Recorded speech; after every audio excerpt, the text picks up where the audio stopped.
Hola Patricio, muy buenas tardes. Muchas gracias por la invitación.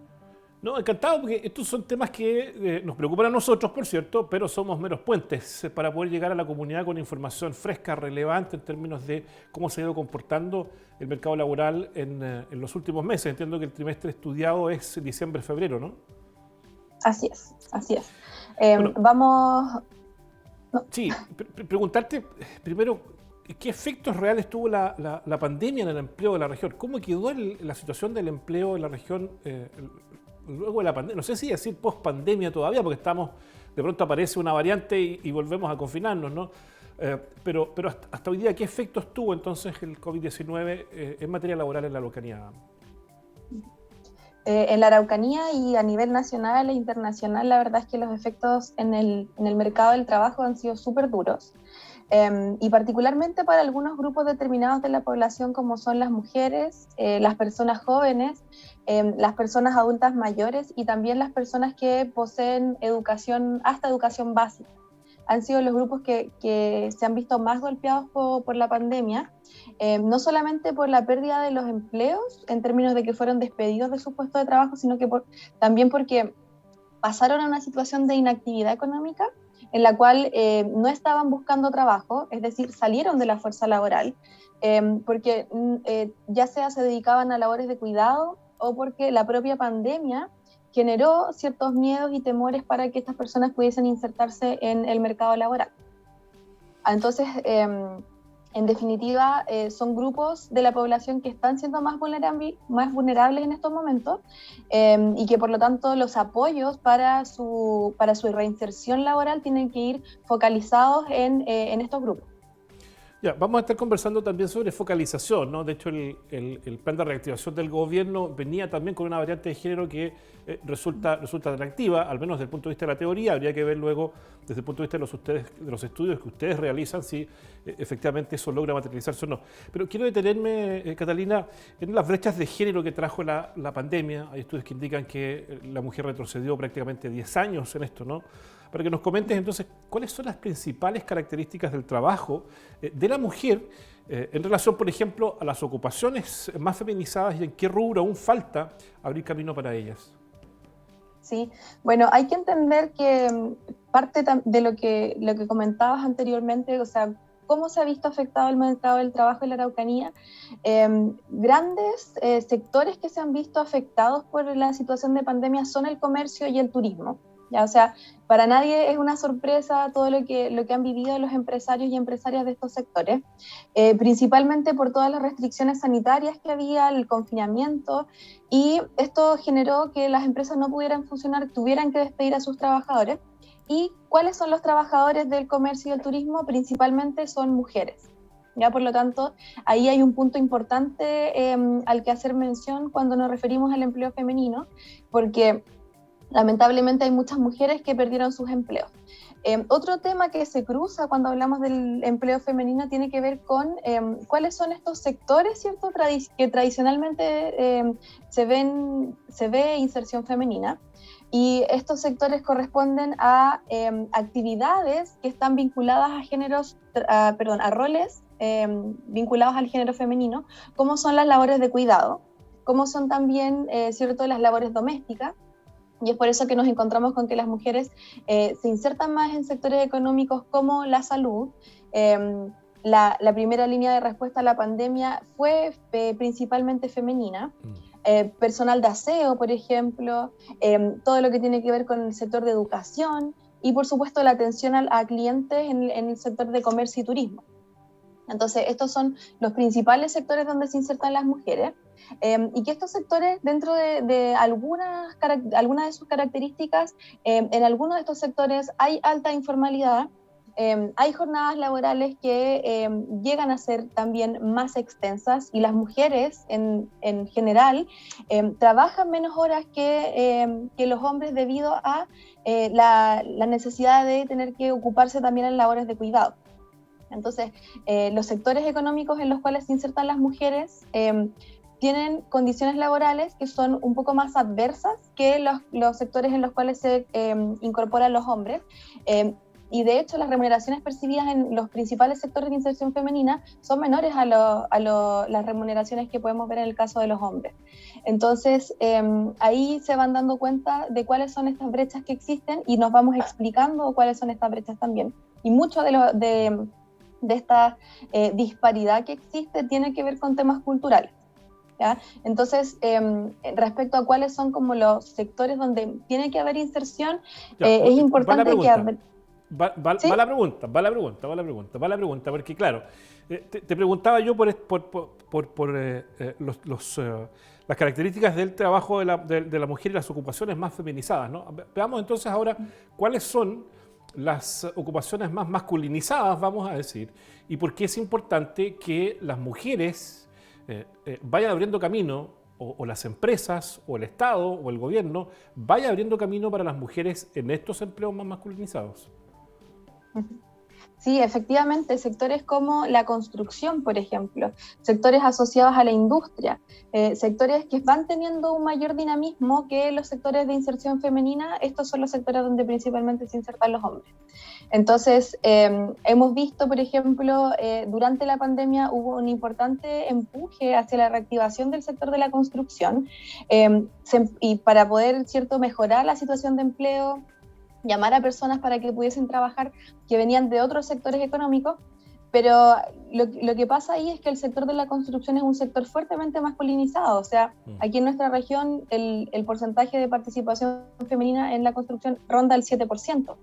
Es bastante bajo, ha ido en aumento y en algunas épocas del año es mayor que en otras, pero si es que vamos a hablar de una recuperación, tiene que ser pensada desde un enfoque de género. Si vamos a invertir para que haya más empleos en la construcción, creemos estrategias para que también las mujeres puedan insertarse en estos sectores. Y otro de los sectores que es bastante emergente y que aquí en nuestra región han habido distintos proyectos, ¿cierto?, para transformar a la Araucanía como un polo de desarrollo digital, es efectivamente el sector de las TICs, ya la creación de software, todo lo que tiene que ver con la ciencia, la programación, las matemáticas. Es un sector que hemos visto como observatorio laboral en nuestros diferentes levantamientos de información que está existiendo una importante demanda de capital humano, pero lamentablemente las empresas no están cubriendo sus cupos de empleo, por lo tanto tienen que contratar a personas de otras regiones para que vengan a trabajar a la Araucanía, y eso entonces lo podemos tomar como una oportunidad para posibles nichos de empleo femenino. Ahora, en este análisis del trimestre, pero también en los análisis anteriores que ustedes, los estudios, más que análisis, los estudios que ustedes hicieron, los estudios anteriores a este trimestre estudiado, ¿cómo se refleja, se reflejaron las ayudas del gobierno? Hubo IFE laboral, hubo otras ayudas, ¿no? ¿Llega efectivamente a las mujeres, motiva para que las mujeres empiecen a ocupar nuevamente puestos laborales? Sí, ahí hay un tema importante y tiene que ver con que las ayudas estatales dentro del segmento de las empresas fue visto como el principal recurso por el cual las personas no estaban buscando trabajo, ¿ya? Sí. Ahí se puede existir una discusión respecto a eso, respecto a las condiciones laborales que están teniendo los trabajadores y trabajadoras, y como hacer un poco una reflexión al respecto, pero de cierta forma no solamente las ayudas que van a potenciar a que las mujeres entren al trabajo en términos económicos van a generar este efecto positivo, sino que también hay otras... influye, ¿no? Claro, Sense, la capacitación, así es. Pero también otro de los elementos que ayuda a que las mujeres ingresen al mundo del trabajo tiene que ver con esta reapertura de los establecimientos educacionales, porque las mujeres no estaban ingresando al mundo del trabajo principalmente por razones de cuidado, ¿ya? Entonces, que es la principal razón versus la razón de los hombres, que es por temas de estudio. Entonces, ese es un elemento importante, y ahí es cuando tenemos que trabajar entonces en estas estrategias de cuidado que sean generales y que permitan que las mujeres puedan ingresar a sus espacios laborales teniendo el respaldo, ¿cierto?, de que las personas a quienes están cuidando, ya sean sus hijos, sean personas en situación de discapacidad o adultos mayores, van a tener a alguien a su cargo.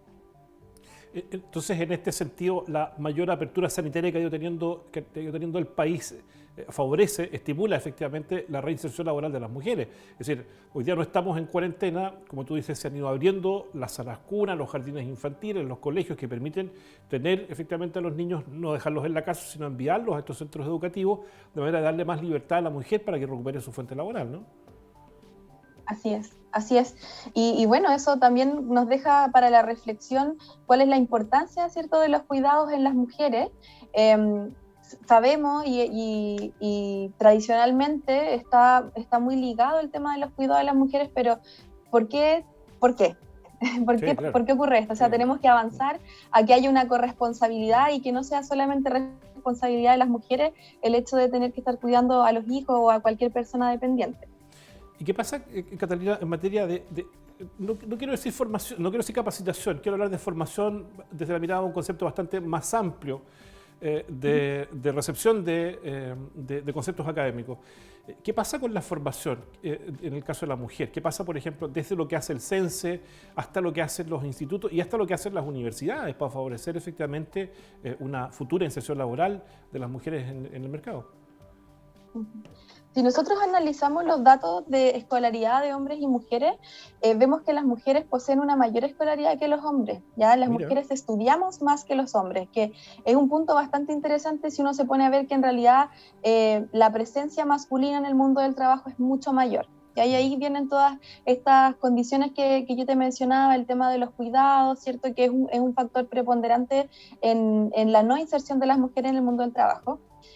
Pero también, como tú decías, o sea, existen diferentes líneas programáticas, en este caso en CENSE tiene una línea específica para apoyar el trabajo de la mujer y también para apoyar la capacitación en estos sectores que son más emergentes como los que te comentaba, o sea, el sector de las TIC, por ejemplo, que es un sector importante y que va a tomar mayor relevancia en líneas como asociadas a estos trabajos digitales con empresas que están trabajando en nuestra región. Y por lo demás, es importante considerar que la capacitación tiene que ir enfocada en temas que van desde conocimientos técnicos, ¿cierto? Pero también apoyar y potenciar la búsqueda de empleo, ¿ya? O sea, competencias que pueden ser más actitudinales o socioemocionales, que son sumamente importantes y que en los estudios que hemos realizado a través de ENADEL, que es nuestra encuesta nacional de demanda laboral, vemos que incluso toma mayor preponderancia para los empleadores personas que cuenten con estas competencias socioemocionales más que las competencias técnicas que pueden ser aprendidas en el puesto de trabajo. Si uno quisiera tener una mirada más general, Catalina, ¿cuáles son los rubros en la región que han recuperado de alguna manera su potencial laboral? Bueno, el sector del comercio y el turismo, si lo comparamos con la etapa más cruda de la pandemia, ¿cierto? Se ha visto mejorado el empleo a propósito de esta reapertura, pero en estos momentos los sectores que poseen mayor incorporación de personas trabajadoras son la construcción, es el comercio y es también la industria manufacturera. Pero no la industria manufacturera netamente en las empresas, sino que ha aumentado la cantidad de personas que están trabajando a cuenta propia. Y dentro del sector económico de industria manufacturera nos encontramos con esta ocupación de personas artesanas. Entonces, todo lo que tiene que ver con la elaboración de artesanía propiamente tal, pero también la elaboración de productos alimenticios. ¿Ya? Todo lo que tiene que ver con la mermelada, ¿cierto? La alimentación, la venta de comida, las modistas que también están trabajando en estos sectores económicos, porque durante la época de pandemia los trabajadores a cuenta propia también fueron disminuyendo en la cantidad de ocupados. Catalina Garrido, coordinadora técnica del Observatorio Laboral del Instituto de Desarrollo Local y Regional, el líder de nuestra Universidad de la Frontera, la UFRO. Te agradezco la conversación. Quiero comentar que esto es parte de dos entrevistas que vamos a tener. La primera se materializó hoy día, la segunda el próximo miércoles, donde vamos a hablar de emprendimiento a partir de los estudios y el apoyo que está generando el IDER en esta importante área de desarrollo económico de la región. Un abrazo, Catalina. Muchas gracias por la invitación. Buenas tardes.